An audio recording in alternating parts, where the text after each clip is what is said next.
हम पढ़ेंगे हैदराबाद का निज़ाम। इसके लास्ट हम लोगों ने मुग़ल साम्राज्य और राजपूत साम्राज्य के बारे में पढ़ा था। तो आज हैदराबाद का निज़ामुल मुल्क, जिसे हैदराबाद के निज़ाम के नाम से जाना जाता है, हैदराबाद राज्य का एक सम्राट था जो अब तेलंगाना, कर्नाटक और महाराष्ट्र के मारवाड़ा क्षेत्र में विभाजित है।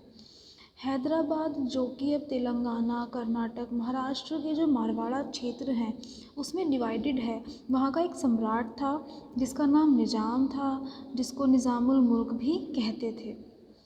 निज़ामुल मुल्क से छोटा निज़ाम, जिसका अर्थ है दायरे का प्रशासक, हैदराबाद राज्य के राजाओं का शीर्षक, भारत का प्रमुख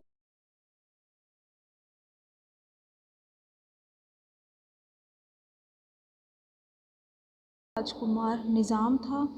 1724 से आसफ जाह वंश से संबंधित, यानी कि आसफ जाह के वंश से, जो कि 1724 से चला आ रहा था, उनसे संबंधित था। हैदराबाद भारत की सभी रियासतों में सबसे बड़ी और सबसे समृद्ध थी। जितनी भी हमारे भारत की रियासत थी उस समय में, उसमें हैदराबाद सबसे ज़्यादा समृद्ध था।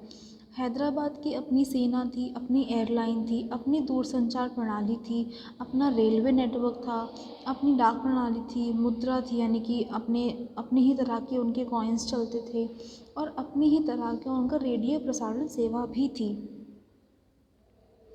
अब हैदराबाद के किस तरह के गारमेंट्स और किस तरह की ज्वेलरीज चलती थी, अब वो पढ़ेंगे। सबसे पहले आते हैं वहाँ की महिलाओं के कपड़े और महिलाओं के आभूषण।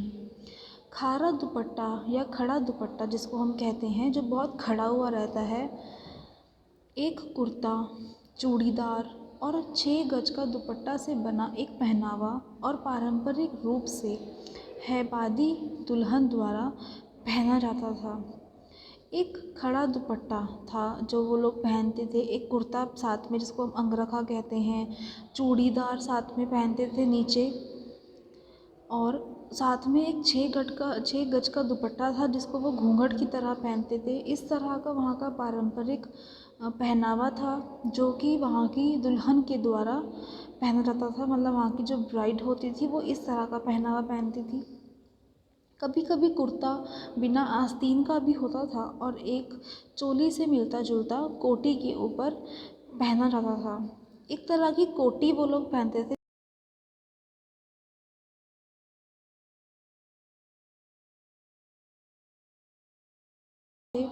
दुल्हन अपने सिर के ऊपर एक मैचिंग घूंघट भी पहनती थी। मतलब जो कपड़े उसने पहने हुए हैं उसी सेम कलर का, उसी सेम डिज़ाइन का एक घूंघट अपने सिर पर पहनती थी। अब आभूषण, वे निम्नानुसार आभूषण पहनते थे।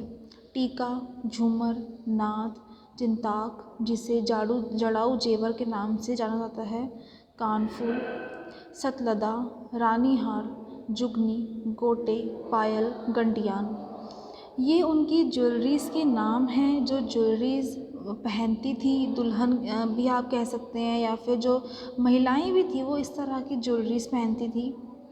अब वहाँ के पुरुषों का पहनावा, शेरवानी हैदराबाद की पारंपरिक पुरुषों की फ़र्स्ट प्रेफरेंस है। जो हैदराबाद के पारंपरिक पुरुषों के, जो मतलब उनके पारंपरिक परिधान हैं पुरुषों के, उसमें उनकी जो पहली प्रेफरेंस होती है वो शेरवानी होती है। यह एक टाइट फिटिंग कॉलर के साथ एक कोट जैसा अंग होता है। ऊपरी धड़ में क्लोज फिटिंग होती है और इसके निचले आधे हिस्से में फ्लेयरी होता है।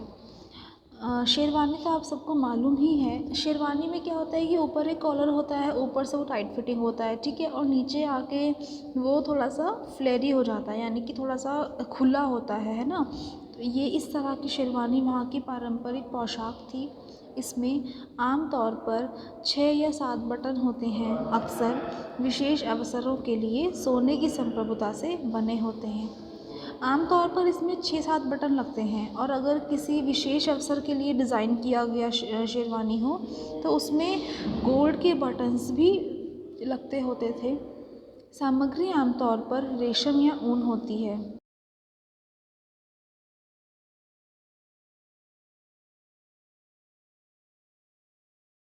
गुड कलर टेस्ट को समझते हैं रिच और टेक्सचर्ड कपड़ों के साथ।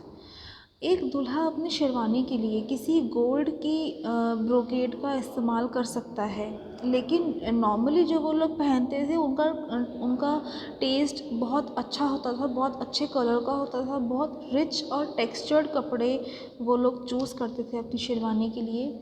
शेरवानी को आमतौर पर एक रेशम या सूती कुर्ता और पजामा पहना जाता है। शेरवानी को जो नॉर्मली पहनते हैं वो या तो सिल्क का होता है या फिर कॉटन का कुर्ता कह सकते हैं आप लोग।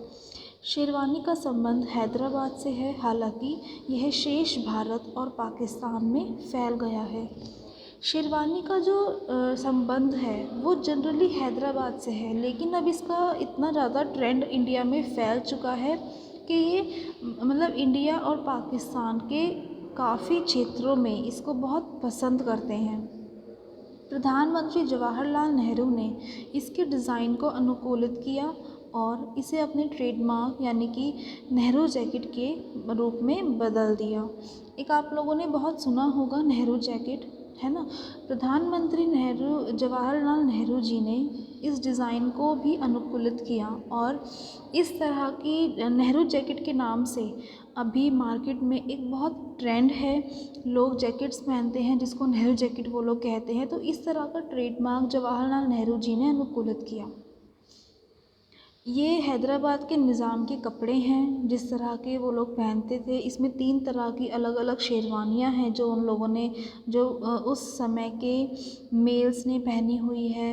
और जो पहली पिक्चर है उसमें आपकी दुल्हन है।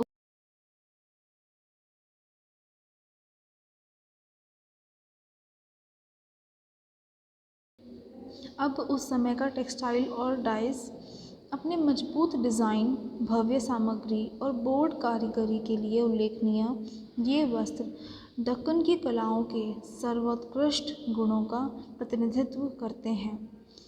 उनका डिज़ाइन, उनकी सामग्री, उनकी बोर्ड कारीगरी, ये सब जो चीज़ें हैं ये दक्कन की कलाओं का प्रतिनिधित्व करते हैं। वहाँ के जो सर्वोत्कृष्ट गुण थे उसका प्रतिनिधित्व करते हैं। भारत की काशिकादारी ने कीमती धातुओं के लेयरिंग द्वारा साधारण कपड़ों को शक्तिशाली सजावट यानी कि एक बहुत स्ट्रॉन्ग डेकोरेशन जैसे वस्तुओं में बदल दिया। जो हमारे इंडिया की काशिकादारी यानी कि जो एम्ब्रॉयडरी है, एम्ब्रॉयडरी के साथ में कीमती धातु उसमें ऐड कर दिए, जिस जिस उस कॉम्बिनेशन ने किसी एक नॉर्मल गारमेंट को भी एक बहुत ही स्ट्रॉन्ग डेकोरेशन करके उसके स्ट्रॉन्ग गारमेंट में बदल दिया। परंपरागत रूप से लगभग सभी प्रकार की धातु की कढ़ाई एक लकड़ी के फ्रेम कारबोज पर काम की जाती है। सोना और चांदी का धागा, कलाबट्टू, सीक्विन, सितारा, कुंडलित तार, सलमा, दापका, गिजाई, बैडला, गोखरू और गुंबददार सीक्विन, कटोरी के साथ चांदी, गिल्ड और रंगीन पत्ती यानी कि कलर्ड फॉयल के जोड़े डिज़ाइनों को उजागर करने के लिए और समृद्ध, आयामी और चिंतनशील सतहों को बनाने के लिए लगाए गए थे। ये जो हमने जितने भी नाम पढ़े, सोने चांदी का धागा, कलाबट्टू, सीक्वेंस और आपके कलर्ड फॉयल,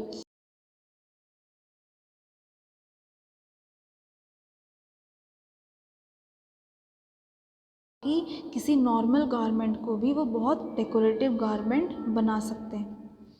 ये हमारा हैदराबाद के निज़ाम का टॉपिक कंप्लीट हुआ।